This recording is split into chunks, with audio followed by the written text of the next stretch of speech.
criança não namora. Especialistas afirmam que o namoro entre crianças, mesmo de brincadeira, pode levar à erotização precoce, à ansiedade, à frustração e ainda prejudicar a aprendizagem escolar. Mas e se crianças pequenas disserem que estão namorando? E quando são os familiares e amigos de família que acham bonitinho e incentivam? No Cidadania de hoje, nós recebemos a psicóloga Daniela Domingues para conversar sobre o namoro entre crianças. Olá, Daniela, seja bem-vinda. Muito obrigada por vir aqui participar do Cidadania. Antes de começar nossa conversa, vamos dar uma olhada na campanha que foi lançada em abril de 2017 pela Secretaria de Assistência Social do Estado do Amazonas. É muito importante que as crianças sejam crianças. Um tempo para brincar, estudar, praticar esportes e conhecer tudo que o mundo tem para oferecer. Pois toda criança tem o direito de ter sua evolução respeitada e preservada. É por isso que o governo do Amazonas lança a campanha Criança Não Namora Nem de Brincadeira. Pais, professores e orientadores façam sua parte, dando exemplo para os seus filhos e alunos, explicando que namoro não é brincadeira de criança. Assim garantimos um futuro melhor para nossas crianças. Governo do Amazonas. Governo das pessoas. Essa foi em abril de 2017, e no primeiro dia já teve logo mais de 1 milhão de visualizações. Assim, chamou muita atenção, as pessoas se interessaram e, assim, tanto concordando como também discordando, né? Assim, o que você acha disso? Criança namora ou não namora, afinal? Pois é. Eu acho que, primeiramente, a gente tem que pensar que essa é uma campanha muito válida, né, muito importante, que é a prevenção da erotização precoce da criança, né? No entanto, eu acho que esse mote, né, da campanha Criança Não Namora, ele tem que ser considerado em relação ao contexto, né? Porque às vezes a criança entende que namorar é algo muito positivo e é algo muito diferente, pode ser algo muito diferente da noção que o adulto tem de namoro, tá? Então, nesse sentido, a gente pode pensar que o namoro que essa criança se refere, ele faz parte do desenvolvimento infantil, né? Esse namoro, ele se dá, geralmente, em forma de brincadeira, né? Então, criança namora, criança brinca, criança experimenta, né? Criança pratica jogos sexuais, tem autoerotização. Então, assim, são vários fenômenos que podem estar englobados nesse universo do namoro e que não tem nada a ver com a interpretação que o adulto dá, né? Então, por isso é importante, assim, contextualizar que namoro é esse, a que namoro nós estamos nos referindo. Que aí, o problema seria, então, se for além da brincadeira, né? Se for assim, não é só naquele momento igual, eu vou brincar que eu sou professora, ou assim, a criancinha brincando, né? Estou dando aula para as bonecas, ou, né, assim, que é um momento de brincadeira, né? Um namoro, assim, por aquele momento, ou se continuar, por exemplo, assim, se for, né, igual, né, assim, meu primo mais velho, né, namora, e é sempre aquela mesma namorada, dura um tempo, o namoro se começa a virar uma coisa assim que parece de verdade, esse que seria o problema maior? Exatamente. Então, assim, adequar, né? Se a criança está num ambiente que favorece as descobertas, por exemplo, né? Que favorece a curiosidade, né? Onde a criança pode se expressar livremente, ela pode manifestar afeto dessa maneira, de uma brincadeira de namoro, né? Que não tem consequências maiores, né? Nada prejudicial, digamos assim, tá? Então, é onde a criança pode, por exemplo, brincar de médico, de papai e de mamãe, de casinha. E isso, digamos, não terá uma repercussão negativa, né? A outra coisa é quando esse namoro ele tem uma interpretação para essa criança de algo que vai além dessa ingenuidade, dessa brincadeira, tá? Quando tem como modelo, por exemplo, um namoro de adulto, né? De um adolescente, por exemplo. Então, aquilo que muitas vezes que a criança está exposta em casa, né, através dos meios de comunicação, da televisão, da internet, o que ela assiste né? Isso pode vir a ser um problema quando ela reproduz aquilo de uma forma que não está adequada a esse momento, né? Ou quando são crianças que não estão na mesma faixa etária. Né? Então, por exemplo, uma criança com um adolescente, não tem nada a ver, né? A criança tem que brincar com crianças. Então, eu acho que, digamos, a questão da erotização, que né, é a preocupação maior, ela é muito mais voltada para os pais. Então, de observar aquilo que está sendo passado para a criança. Como é que a criança está recebendo essa informação? O que a criança está tendo acesso? Né? E sem deixar de lembrar, né, que a criança ela é hoje não só uma consumidora, né, de produtos de beleza, que isso sim alimenta a questão da erotização precocemente, né, de vestuário, de moda, enfim, de brinquedo, de outros tipos de brinquedo. E ela também é não só consumidora, mas ela também consome. São as duas coisas. Ela consome e, de certa forma, o universo infantil é também utilizado pelos adultos em propaganda. Né? Então, às vezes, a gente vê crianças, por exemplo, de forma muito sensual, né? E aí vestidas como adultos, com poses inadequadas. Então, o que acontece, né? O que está acontecendo, né? Que padrões estão se formando a partir daí, né? A criança está recebendo essa mensagem de que ela é criança, mas ela está também com o pé no universo adulto.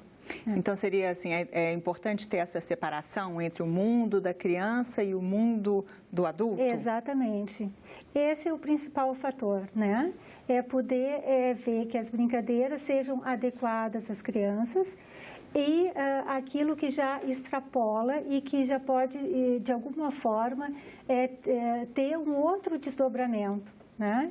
Então, quando a criança fica hipersexualizada, por exemplo, né? Quando ela tem muito interesse, então isso pode trazer angústia, aí sim, né? Angústia, dificuldade de aprendizagem, porque ela está sendo muito bombardeada com informações não adequadas para o período que ela está do desenvolvimento, aí sim. Então, e qual seria o procedimento assim, recomendável, então? Se uma criança pequena chega da escola e diz, estou namorando, ou fala, minha namorada disse alguma coisa, se faz uma referência, como que os pais devem agir? Acho que a primeira coisa é entender, né, exatamente o que essa criança está se referindo, né? Qual é esse cenário desse namoro, né? Como é que ele se dá? Né? Que tipo de relação é essa que está tendo com esse menino ou essa menina? Né? Porque, às vezes, a criança pode se referir ao namoro e está namorando uma criança do mesmo sexo, por exemplo, ou de outro diferente do dela.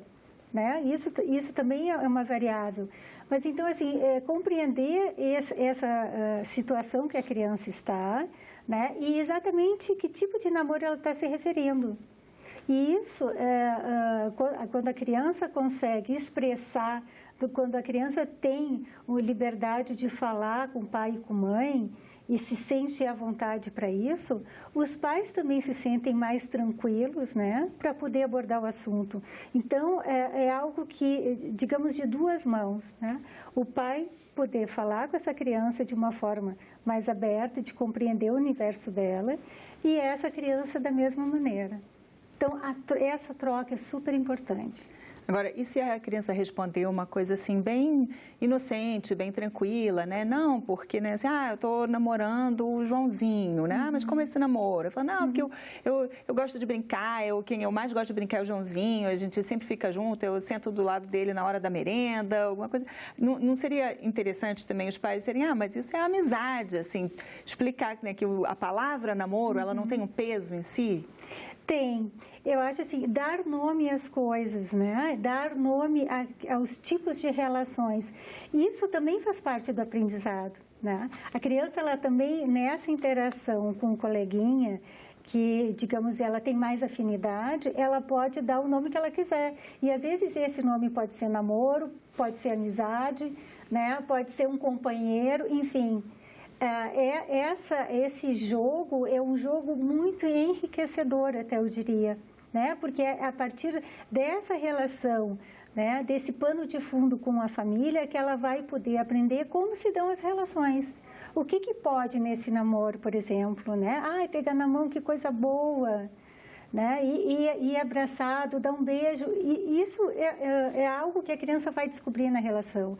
E nomear o que significa isso, do que se está falando, é também um aprendizado para a criança. Então, isso é super importante essa troca, né? Ter essa possibilidade de troca da criança falar, ser ouvida e ser compreendida, né? E ter espaço para isso na família. E quando parte dos adultos, né, que acham bonitinho, acham justamente, olha, aqueles meninos ali estão sempre juntos, eles gostam sempre de brincar juntos, de ficar pertinho, estão namorando, e aí já falam, vocês estão namorados, né, assim, esse é um estímulo, um incentivo que parte dos adultos, né? Tira uma foto abraçadinho, ou dando beijinho, né, assim, isso é adequado, esse incentivo? Eu acho que os pais, né, eles têm uma função assim de supervisão, né, de supervisionar o que está acontecendo com aquela criança, com seu filho, enfim. Agora, quando isso parte para uma estimulação, eu acho que já entra num terreno onde é um limiar muito delicado esse, né, entre aquilo que pode ajudar e o que pode prejudicar. Então, esse é um comportamento dos pais que eu acho que não contribui muito para a criança, né? Porque é uma forma de estimular esse namoro, que na verdade pode ser chamado de como a criança quiser, mas que tem um significado um pouquinho diferente, né? Então, nem todas as famílias elas estão abertas, né, e recebem isso de um modo satisfatório, né? Então, de repente, para uma família, aquilo não tem nenhum problema, mas tem o parceiro, então, o coleguinha, que os pais não vão admitir ou vão achar que é uma precipitação daquela família estar tocando nesse assunto, por exemplo, né? Ou estar incentivando o filho. Então, eu acho que dizer para a criança que isso pode ser algo para ela vivenciar mais tarde é uma coisa ok. Agora, incentivar a criança a namorar e tal, não tem porquê, né? Incentivar quando parte, por exemplo, da própria família estimulando esse namoro, não faz sentido, né? Acho que a criança ela não tem porquê adiantar esse período, que ela vai ter tempo para isso depois, quando ela se tornar adolescente, jovem, enfim, adulto, ela vai ter muito mais tempo para vivenciar. No site da Secretaria de Assistência do Estado do Amazonas, tem um relato que é até do Rio de Janeiro, uma mãe contando que a filha dela, de 5 anos, chegou em casa com um cartão, um pedido de casamento de um coleguinha feito pela mãe, porque o menino ainda não sabia escrever também. Aí ela foi na escola até falar, como assim, né? O que é isso? E a própria escola teria dito a ela que é assim mesmo, que as mães de meninos fazem isso. Assim, então, é um incentivo da própria família, né? Assim, isso está junto um pouco também com essa ideia de que os meninos têm que ser pegadores, têm que conquistar as meninas, e tem a ver um pouco com essa construção também, não seria? Exato. Interessante essa diferença, né, de mães de meninos e mães de meninas, né? Tem uma pesquisa feita na USP, né, por 2 pesquisadores, Borges e Nakamura, que elas apresentam uma pesquisa com adolescentes entre 14 e 18 anos sobre os papéis de gênero, né, e iniciação sexual. Então, se verificou que, por exemplo, esses adolescentes muito jovens, as meninas se referiam à possibilidade de ter uma primeira iniciação sexual sempre conectada à ideia de amor e sexo. E quando essa mesma questão era trazida aos meninos, os meninos se referiam à iniciação sexual como algo instintivo, incontrolável e impulsivo. Então, veja, né?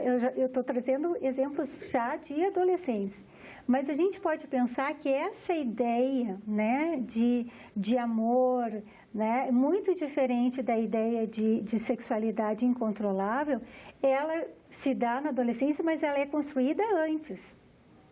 Né? Então, essa ideia do que é um papel de menino, do que é um papel de menina, quando essas crianças vão chegar na adolescência, elas já têm a ideia dessas diferenças. Né? Então, eu acho que é pensar assim, que tipo de crianças, né, a gente está preparando para se tornarem adultas. Né? Será que é repetindo aqueles modelos que a gente já tem de que menino pode isso e menina não pode aquilo? Né? Então, assim, a iniciativa dessa mãe, né, de construir, por exemplo, um convite de casamento para um menino, né, o que será, qual é a mensagem que ela está passando? Né? Eu acho que é isso que a gente tem que refletir. Que mensagem ela passa? Né? De que o filho dela já está, assim, é um pegador, será um pegador, já está namorando, já pode isso, já pode aquilo. Então, eu acho que é pensar aonde isso vai dar, né? O que se espera dessas crianças quando elas entrarem na adolescência, né? E quais são os desdobramentos desses comportamentos a seguir. E quando seria o momento natural e positivo, então, para realmente namorar? É na adolescência, na puberdade, digamos? Então, o que acontece, né? A gente teve uma mudança, né, durante séculos, né, que é a compreensão da infância e da própria criança, né? Até o século XVIII, por exemplo, as famílias elas viviam com crianças e adultos todos misturados, né? A ideia da privacidade ela surge a partir de então, né? Em 1905, por exemplo, quando você diz misturados assim mesmo, né? O quarto, a relação sexual da família, nos próprios cômodos não havia divisão, né? Então, crianças dormiam com adultos e tal, então não havia essa divisão, essa ideia de privacidade que a gente tem hoje. Né? Isso tudo veio surgir mais recentemente. Então, por exemplo, em 1905, como eu estava dizendo, né, com os 13 ensaios sobre sexualidade de Freud, ele mostra uma criança totalmente diferente daquela que se via lá atrás, né? Uma criança sexualizada. Então, o que é uma criança sexualizada? Com potencial de sexualidade, né? É aquela criança que, desde o nascimento, ela está em busca de prazer, de bem-estar, através da autoerotização. Então, o próprio corpo da criança é uma fonte de prazer para ela. Então, esse jogo, né, de brincadeiras e tal, ele faz parte disso também, a descoberta do próprio corpo da criança e do outro. À medida que ela vai crescendo, dos 3 até os 5 anos, ela vai descobrindo as diferenças anatômicas. Isso é bem evidente, né? E aí ela fica com curiosidade, ela quer conhecer por que o menino é assim, por que a menina é assada. Enfim, e aí, à medida que isso que a criança vai crescendo, ela vai até a fase onde ela vai ter o amor genital, como a gente diz. Né? A relação genital propriamente dita, que são as relações sexuais. Aí, quando ela está, digamos, fisicamente, psiquicamente, cognitivamente preparada para entrar. Então, esse namoro genitalizado, que é essa grande diferença, ele vai se dar lá mais tarde, né? Lá para a adolescência, para a juventude, na fase adulta. Então, é muito diferente desse que a gente está abordando com crianças de 3, 4, 5 anos, né? Mas não tem uma fase de transição antes de chegar a esse lá? Tem o começo do namoro, mas que já é um namoro de verdade, não é mais brincadeira de namoro, mas nos adolescentes ali, começando a experimentar mesmo o namoro. Isso, que é uma experimentação também, né?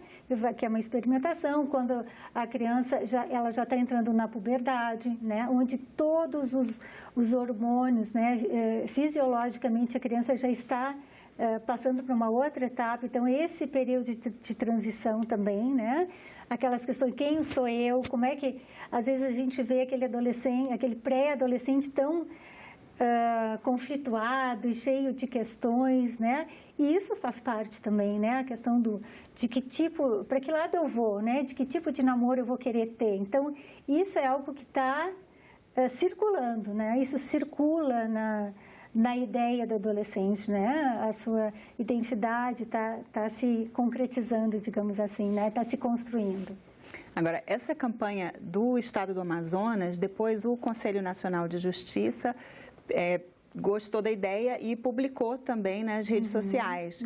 E teve aí que realmente teve um alcance muito grande. A gente pode ver, tem um gráfico aqui, isso foi ainda em 2017, chegou a ter 12 milhões e meio, né, um pouco mais até, de visualizações, 173.945 compartilhamentos, 15.342 comentários, 646.104 reações. Aí são todas juntas, né? Assim, eu até dei uma olhada e aí é um pouco isso. Tem as reações, tem gente apoiando, é isso mesmo, não pode. Tem gente dizendo, que absurdo, quando eu era pequena namorava, meu filho namora. Tem um pouco de tudo, né? E depois, em 2018, eles repetiram novamente. Já no começo, já teve também, né, muitos compartilhamentos, de início, 4.280. Chegou a 235 mil pessoas já atingidas, né? Que eles vai somando tudo, né? E essas reações são interessantes, porque tem gente que acha um absurdo, como assim? Às vezes, eu sou criança e eu namoro sim, né? Assim, elas se sentem um pouco atingidas nesse direito, né? Assim, acho que um pouco do que você falou, que assim, que o importante é sempre saber ouvir e conversar, né? Porque também reprimir não é nunca a solução, né? E contextualizar, isso é fundamental, né? Mas esses dados que você está trazendo, assim, não me surpreendem.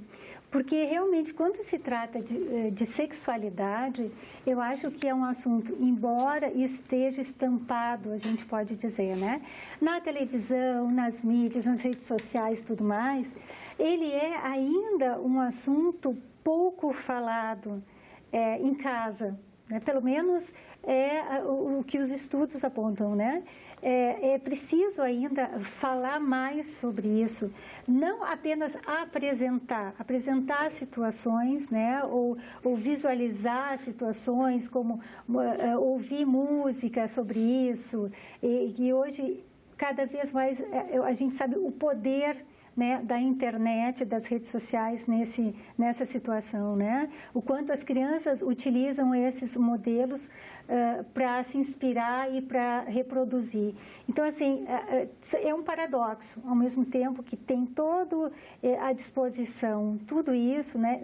Filmes pornográficos também, não posso esquecer de mencionar. Por outro lado, na família eu acho que se fala muito pouco, né? E na própria escola, menos ainda.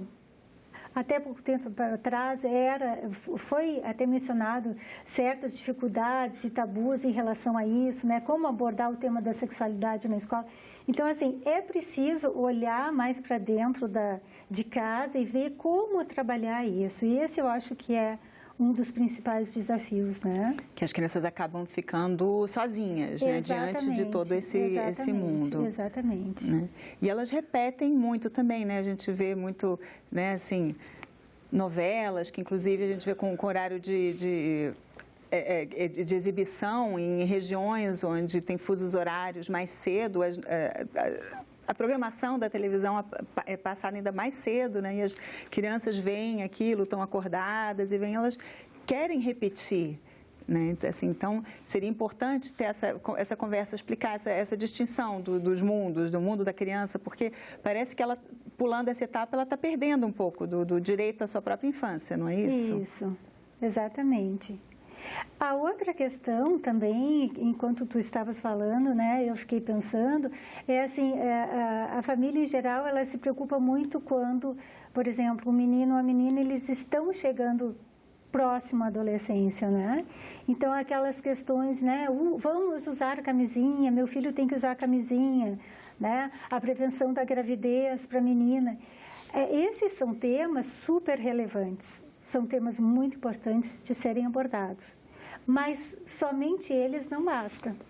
Então, falar, né, do que é a escolha, né, do que é a sexualidade, afinal, desses papéis de gênero, enfim, do seu próprio momento de decisão, então como vai se dar essa sexualidade, então já na fase da adolescência. Então tudo isso, né? As questões de prevenção da violência também, da violência sexual. Então todos esses temas, eles também têm que ser trazidos, né, para o reduto familiar e ser debatidos em casa, né?